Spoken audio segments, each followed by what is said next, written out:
crew chiefs have so many distractions. 28 days, 4 weeks. You have 4 weeks to become a NASCAR champ. For some like Joey Logano, a multi-time champion would be his third. Let's see if we get the round started off correctly.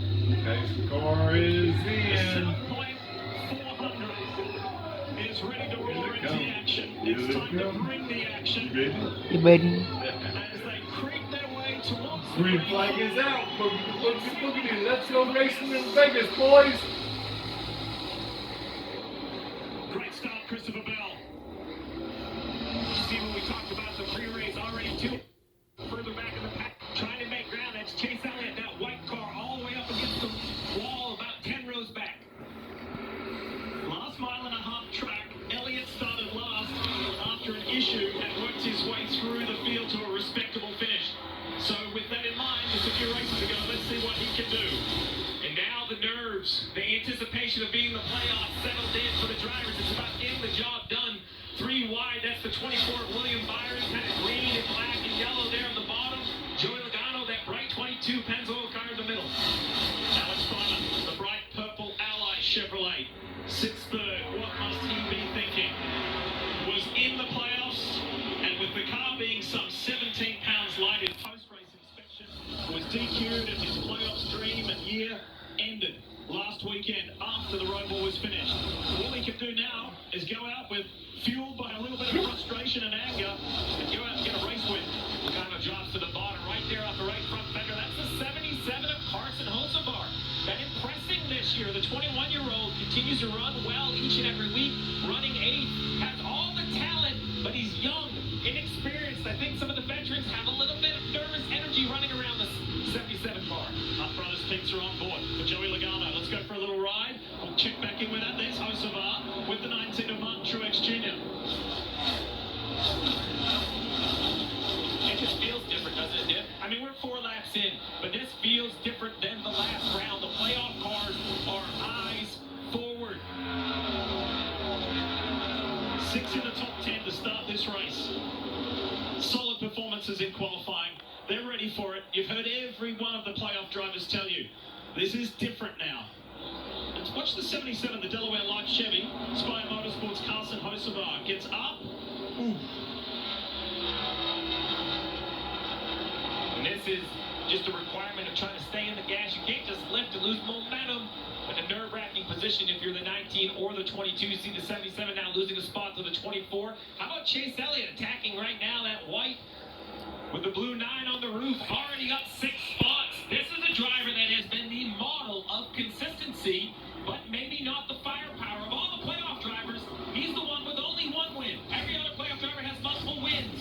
Chase knows that it's time to be better than average, better than middle of the pack or middle of the top 10. He's got to look for those wins. Starting 37th and has made up 6 positions. Let's find the 12. The reigning series champion in that Menards Ford for Team Penske. Here he is, Ryan Blaney. This is a deep breath sort of start for the 12 car. The weekend didn't go good. Flat tire, backup car. We heard him in pre-race. Thank all of Team Penske for preparing this car.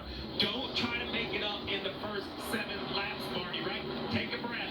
Know what you are. You're the reigning champ. Have a little confidence. You'll get there. And that was the message, Steve, this morning from Jonathan Hassler to Ryan Blaney. Listen, don't worry about stage 1 points. If we can get there by stage 2, that's fantastic. You mentioned all the work, Steve. They stayed until 9 p.m. last night, came in at 6:30 this morning to finish getting this car ready. And then a little simple radio transmission from Tim Feeder with a spotter to the crew chief, Jonathan Hassler. He said, no rubs on the car. Steve, when you have 0 laps on a car, how important is that little bit of information to say, hey, you got it right, we're not having any issues so far? Yeah, Mark, you build so many cars over the course of the year, and so many go to the racetrack without issue, that you assume you can do it when it matters in the race. This is that accident, flat left rear tire, a very hard hit on the driver's side. But just because you think you can prepare a car for the racetrack doesn't mean that everything will go smooth. So you definitely, your nerves are settled to know that the car's out there and no obvious mechanical issues. There is a little bit of magic in television, but there's a lot of hard work. Just ask our man, the mayor, Jeff Burton, has had to come from down trackside all the way up here to the top of the stands.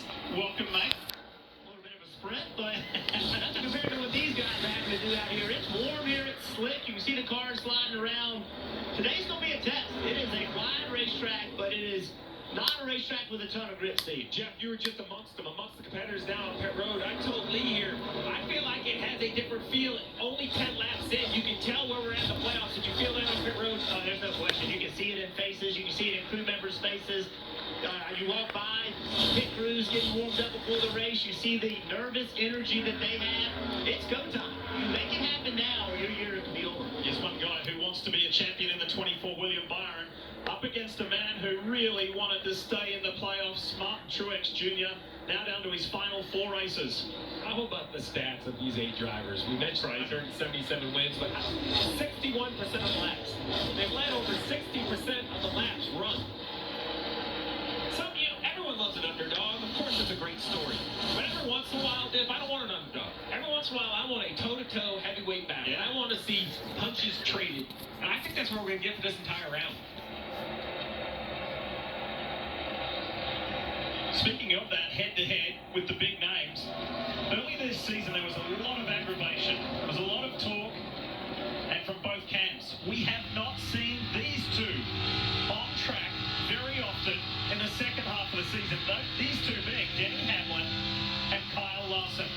Well, unfortunately, that stat doesn't bode as well for Hamlin because Larson's kind of held up his end, being a couple races already in the playoffs. You heard Denny even mention it. I asked him what it was like to be in the postseason.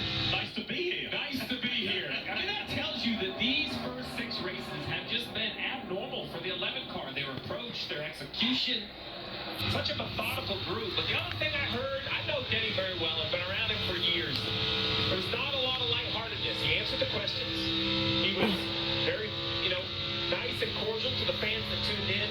But he was very focused. He obligated the interview, but he was ready to get going. Kyle Larson has had 6 wins this season, 5 of them